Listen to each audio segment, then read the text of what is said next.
안녕하세요, 박미수 원장입니다. 항상 구독해 주시고 좋아요를 눌러주셔서 굉장히 감사드립니다.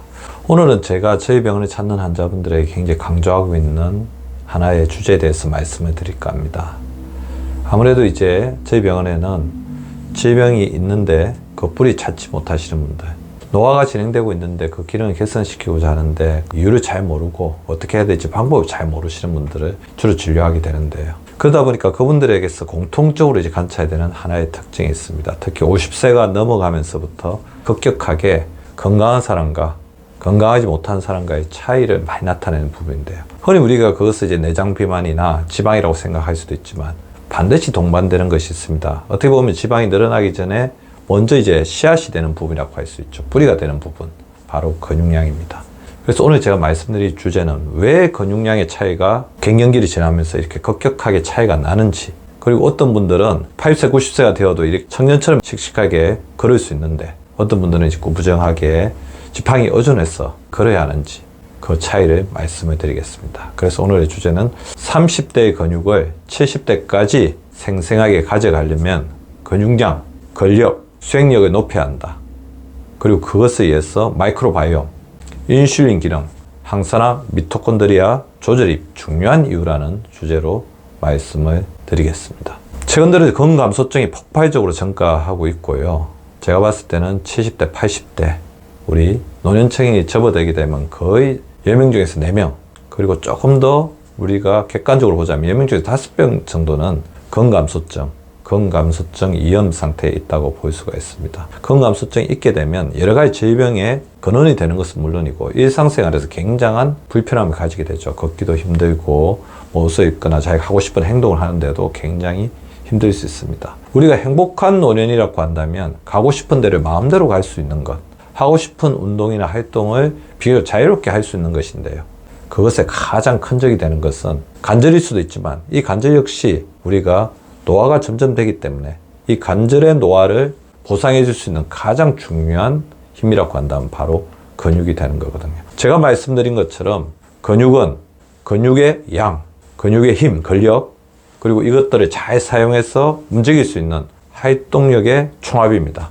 따라서 근감소증이라는 것은 근육량, 근력, 활동력이 서로 꼬리에 꼬리를 물고 점점 하락되는 거죠. 근육량이 떨어지면 근력도 떨어지죠. 근육량이 좀 남아있다고 하더라도 근력이 떨어지게 되면 근육량은 점점 쇠퇴하게 됩니다. 그리고 근육량과 근력을 사용해서 잘 우리가 제대로 된 활동을 하지 않으면 용불용설에 입각해서 근육량과 근력은 떨어지게 마련입니다. 근육의 사요소를 보십시오. 콜라겐이 있고요.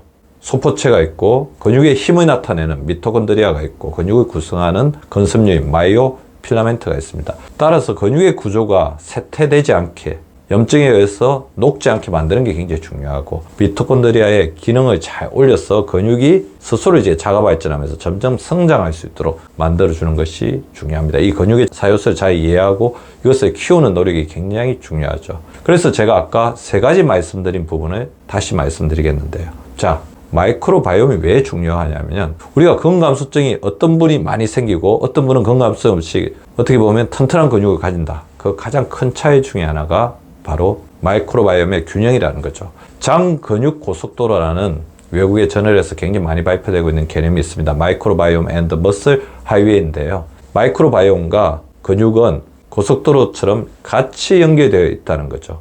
즉 마이크로바이옴이 문제가 생기면 근육은 달리지 못하고 또 근육에 문제가 생기면 마이크로바이옴이 건강할 수 없다는 것입니다. 오늘은 근육에 대해서 이야기를 하기 때문에 장의 염증이 근감소를 만드는 것에 대해서 말씀을 드리겠습니다. 장에 염증 물질이 많이 나오게 되면 염증 물질들이 근육으로 들어가서 근육의 에너지원이 되는 통로를 막아버리게 됩니다.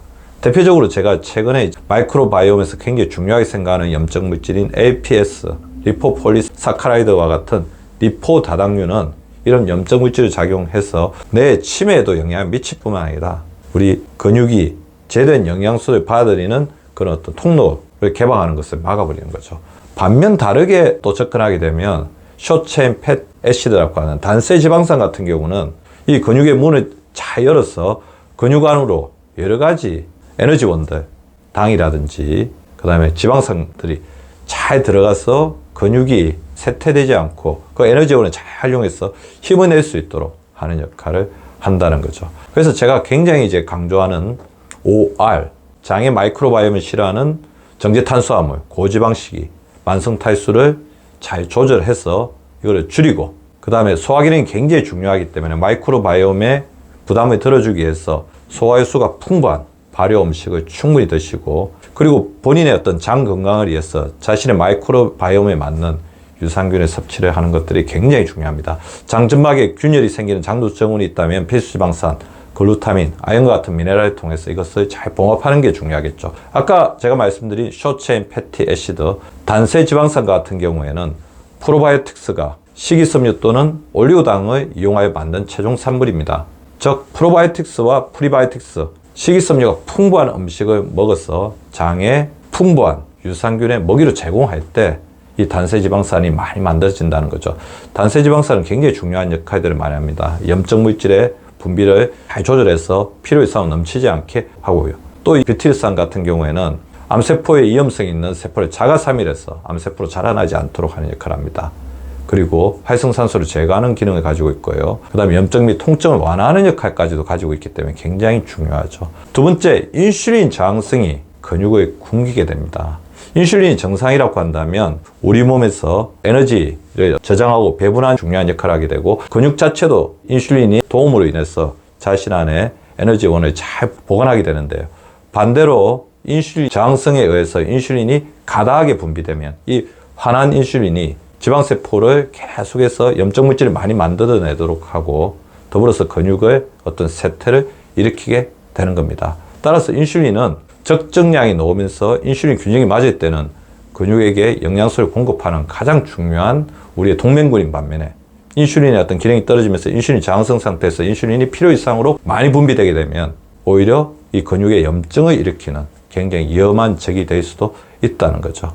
자, 인슐린의 저항성을 잘 극복하기 위해서는 낮은 혈당 지수, 즉 복합탄수화물, 자연에 가까운 음식들을 먹어야 되겠죠. 특히 과일을 먹을 때는 껍질째 먹고, 우리 식이섬유가 풍부한 채소를 먹는 게 좋습니다. 당지수가 낮은 음식을 먹어서 우리 인슐린을 고생시키지 않는 게 중요하고요. 그래서 제가 항상 강조하고 있는 거꾸로 식사법을 실천하는 게 중요합니다. 밥 한 번, 반찬 한 번이 아니라 채소 한 번, 비채소, 단백질 반찬 한 번, 밥 한 번, 채소 한 번, 단백질 밥, 채소 단백질 밥, 이렇게 드시고요. 가끔 본인이 굉장히 준비가 잘 되어 있을 때는 처음에 채소를 다 먹고, 그 다음 비채소 반찬, 단백질 반찬 다 먹고 밥을 한번 먹는 심화 단계 거꾸로 식사법을 해보시는 것도 나쁘지 않습니다. 근데 인슐린을 고생시키고 인슐린에게 어떤 공격을 가하는 가장 대표적인 어떤 잘못된 행동이 뭘까요? 밤 9시 이후에 탄수화물을 먹는 거죠. 밤 9시 이후에 배가 고플 수 있습니다. 일을 하거나 운동을 하고 들어와서 배가 고플 수 있죠. 탄수화물은 절대 안 됩니다. 단백질이나 식이섬유를 드시는 게 좋을 것 같은데요. 가급적 이제 항산화 능력이 뛰어난 이런 음식들을 먹어주는 게 좋겠죠. 뭐 계란, 노른자, 간, 두부, 견과류, 채소, 과일, 녹색잎 채소 중에는 양상추, 브로콜리, 시금치, 샐러리 같은 것을 드셔도 될 것 같고요. 파프리카, 토마토, 레드비트. 그러니까 인슐린의 어떤 기능을 이렇게 도와주면서도 이 활성산소를 잘 제거해서 인슐린을 분비하는 췌장의 베타세포가 활성산소의 공격을 받지 않도록 하는 항산화 기능이 있는 음식들을 먹어주면 좋을 것 같습니다. 그래서 탄수화물을 9시 이후에는 줄여주시고, 단백질이나 식이섬유, 항산화 효과가 있는 이런 음식들을 섭취하는 게 좋을 것 같습니다. 그리고 제가 말씀드린 것처럼 이 근육은 우리 몸에서 굉장히 많은 에너지를 쓰는 조직이기 때문에 이 근육 안에 있는 미토콘드리아의 기능이 굉장히 중요합니다. 그래서 건강한 미토콘드리아를 만들 것이냐, 병든 미토콘드리아를 만들 것이냐가 아까 제가 말씀드린 근력에 굉장히 중요한 영향을 미친다는 거죠. 근데 이게 미토콘드리아가 우리 에너지 대사의 중심인데, 이 에너지 대사를 일으키는 미토콘드리아를 공격하는 가장 큰 적은 바로 활성산소입니다. 이 활성산소의 공격을 받게 되면 미토콘드리아의 기능이 떨어지게 되고, 그렇게 되면 세포의 기능이 노화가 되면서 건감소로 이뤄가게 되는 거죠.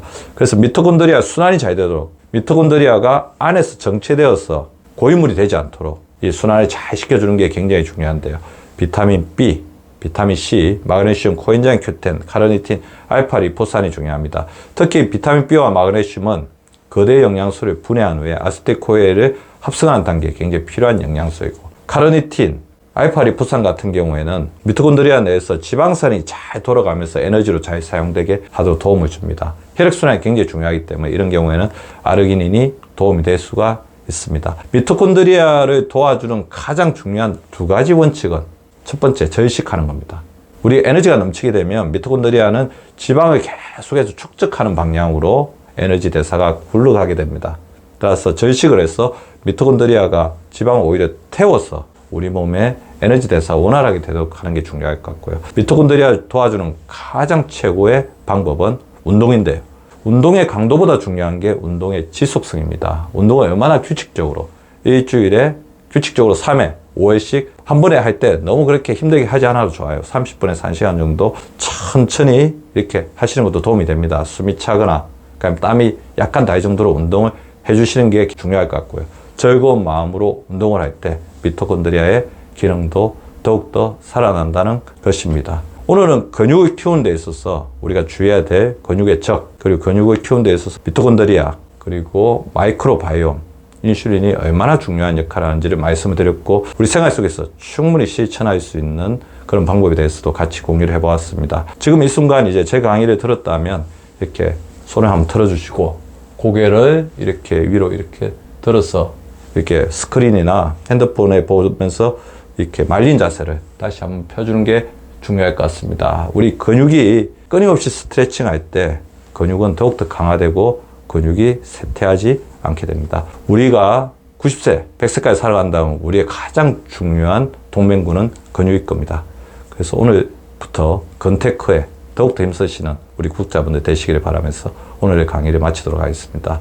오늘 또 유쾌한 하루, 건강한 하루 보내시기 바랍니다.